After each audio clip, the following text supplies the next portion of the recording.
Igloo, c'est le Mac de l'habitat. Le monde entier nous envie cette C'est émission. vrai. Grâce à notre Master of Ceremony, Cédric Simonin. Ou à cause de. Voilà. À cause de. Non, c'est grâce à vous tout ça. On le sait bien, on arrive bientôt à 200 d'ailleurs. Ouais. Depuis plus de 5 ans. Ouais. On va fêter la 200e. Mhm. Bientôt, on en reparlera. Ouais. D'ici là, on a quelques émissions à faire, dont une aujourd'hui avec David Guilig. Bonjour. Bonjour Eric. Comment ça va? Super, toujours très heureux de vous voir. Nous aussi, vous êtes toujours avocat? Toujours. Toujours. Il peut y avoir des changements. Toujours en droit d'urbanisme? Toujours en droit de l'urbanisme, De absolument. l'urbanisme, bien sûr. Et toujours au cabinet Solaire Couteau et Associés. Toujours au cabinet Solaire Couteau. Voilà. Et associé. Vous avez toujours le couteau sous la gorge. Absolument. Alors tout va bien. Aujourd'hui, on va parler des chartes d'urbanisme. Hein, déjà, rien que le mot m'amuse. C'est quoi une charte d'urbanisme? On va savoir tout ça, Cédric. Vous allez moins rigoler dans 5 minutes. Ouais, j'ai déjà. Voilà. C'est fini, j'arrête. Voilà. Donc merci à David qui revient pour cette nouvelle saison. Il revient. Il est là. Le Zidane de l'urbanisme, le Mbappé de l'analyse des PLU, le pourfendeur du nom droit. Le voilà. Donc aujourd'hui, il va nous dire pourquoi les chartes d'urbanisme sont illégales. Donc pour Eric, une petite définition. Qu'est-ce qu'une charte d'urbanisme? Pour moi et cher pour maître? tout le monde, hein, pardon. Ah bah je pensais que tout le monde le savait. Alors un petit retour dans l'histoire, puisque Ah ça commence on est au Ça y est, on a perdu la Moyen-Âge. moitié des auditeurs. Merci David. la charte au Moyen-Âge, pas la charte d'urbanisme, la charte au Moyen-Âge, c'est un document écrit qui confère des droits à des sujets. Et c'est le suzerain qui confère ces droits. Et c'est assez amusant parce que progressivement, la charte est devenue un document qui à la fois confère des droits, mais également des obligations. Et avec la charte de l'urbanisme, finalement, ce document ne fixe plus que des obligations. Donc on a un changement complet de paradigme. C'est pas Zidane, c'est Pelé en fait. Bienvenue sur France Culture avec David. Allez, plus sérieusement. Alors, pourquoi ces chartes ont vu le jour il y a quelques années et puis, qui décide de les mettre en place et dans quel objectif? Alors, deux explications. La première, c'est que les communes souhaitent de plus en plus interférer dans le jeu immobilier, à savoir qu'elles souhaitent de plus en plus être co-concepteurs d'un projet de construction et que la charte, on va y revenir, va leur permettre effectivement de jouer ce rôle. Ça, c'est la première explication. La seconde, c'est que, et c'est plus pervers, les communes ont perdu au fur et à mesure leurs compétences en matière d'élaboration des PLU, avec le développement de ce que l'on appelle les plans locaux d'urbanisme intercommunaux, avec le développement de l'intercommunalité. À partir du moment où elles ont transféré leurs compétences à l'intercommunalité, elles ne peuvent plus élaborer de PLU. Et comme elles ont perdu cette compétence et qu'elles veulent retourner, si j'ose dire, dans le jeu, elles vont élaborer des chartes. Alors pour répondre à votre seconde question, qui prend l'initiative et qui les élabore? En principe, c'est l'organe délibérant de la commune, à savoir le conseil municipal. Plus exceptionnellement, ça pourrait être un arrêté du maire qui effectivement fixe le contenu d'une charte. L'objectif initial, il paraît plutôt sain, c'est-à-dire donner un cap par rapport à certains acteurs ou avoir une certaine hiérarchisation des objectifs. Ça a été un petit peu détourné, tronqué. Finalement, aujourd'hui, ça suit quel objectif particulier? Aujourd'hui, l'objectif poursuivi par les auteurs de ces chartes, c'est vraiment de réguler, je dirais, et de contrôler la production de logements et donc de contrôler en réalité les projets de construction. Donc ça partait sur la thématique de la qualité et on arrive sur la thématique de la quantité. En Tout gros. à fait. Alors c'est la qualité architecturale, c'est la qualité environnementale du projet. Aujourd'hui, c'est vraiment un moyen que les élus se sont donnés de pouvoir effectivement restreindre la production de logements sociaux dans un contexte qu'on connaît qui est une levée de bouclier de la part des voisins face à des projets de construction.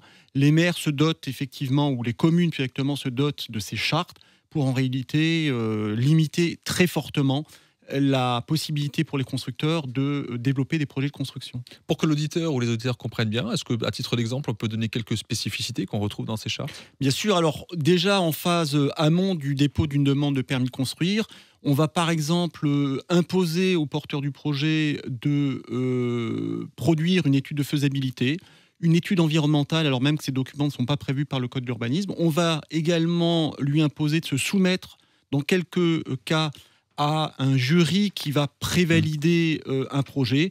On va lui imposer de produire des documents, là encore, que le Code d'urbanisme ne prévoit pas. Exemple classique que l'on retrouve de manière assez récurrente dans les chartes, c'est un bilan promoteur, c'est-à-dire le promoteur va devoir dire, voilà, quel va être le coût d'acquisition du foncier, quel va être le prix de sortie des logements, ce qui évidemment n'est absolument pas prévu par le Code de l'urbanisme. Oui, et puis la marge, etc. Et tous les Tout frais, à fait, tous la les marge frais que le connexes. promoteur va réaliser, tout à fait. Alors, très récemment, une charte a été déclarée à Rouen, si je ne dis pas de bêtises, Tout à fait. illégale. Finalement, pourquoi on peut aujourd'hui affirmer qu'elles sont toutes illégales? Alors, on ne peut pas affirmer que toutes les chartes sont illégales. En réalité, ça va être une analyse au cas par cas. Ce qui a été jugé effectivement par le tribunal administratif de Rouen très récemment, c'est un jugement du 26 janvier dernier, donc c'est très récent, c'est que d'une part, une commune qui a transféré sa compétence en matière de PLU à une intercommunalité est totalement incompétente pour se doter d'une charte. Pourquoi ? Parce que la charte va comporter des prescriptions d'urbanisme que l'on retrouve normalement dans un PLU. À partir du moment où la commune n'a plus compétence pour élaborer un PLU, évidemment, elle ne peut pas avoir compétence pour fixer des règles d'urbanisme dans une charte. Ça, c'est le premier argument qui a été retenu par le tribunal. Il y en a un second, c'est que le Code d'urbanisme fixe de manière limitative les pièces qu'un porteur de projet doit produire à l'appui d'une demande de permis de construire. Ces pièces sont limitativement énumérées par le Code d'urbanisme. Il y a une procédure particulière d'instruction des demandes de permis de construire.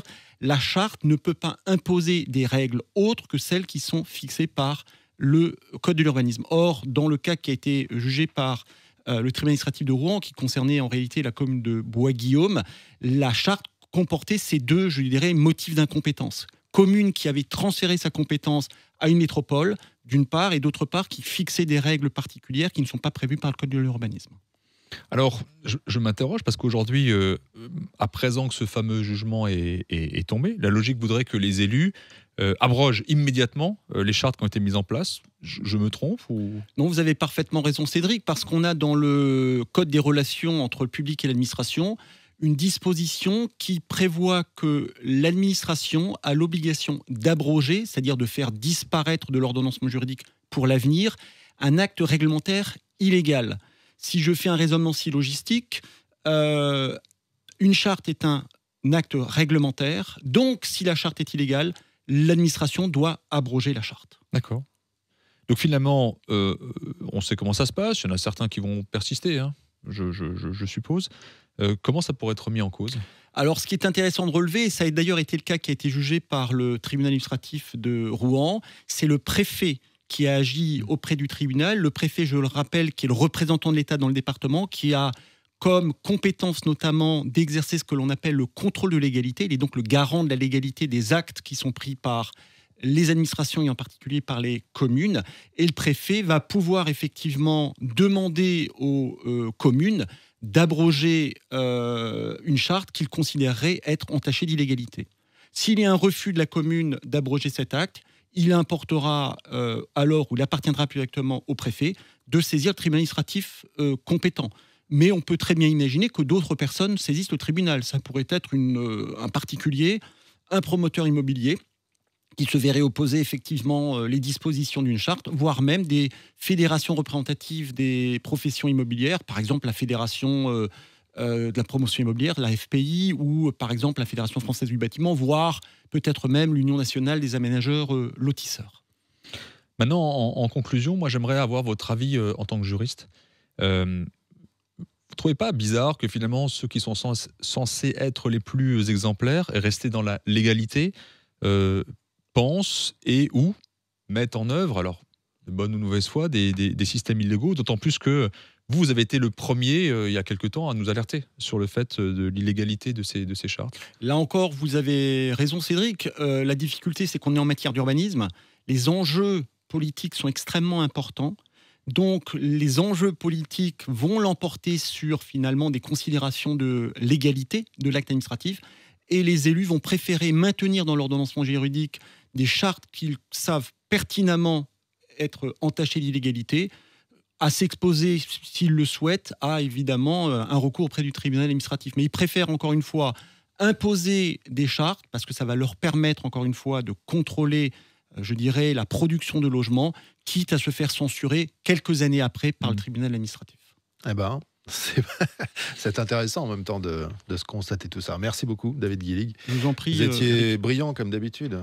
Vous n'êtes pas le Pelé, vous n'êtes pas le Zidane, vous êtes bien au-delà de ça. J'en rougis, Eric. C'est sur topmusic.fr, Igloo. Le Mac de l'Habitat. Alors, les plateformes de podcast accueillent cette émission, mais aussi la chaîne YouTube. Igloo en air, c'est sur Facebook et topmusic.fr. Merci Cédric. Merci Eric. Merci David. Merci Eric.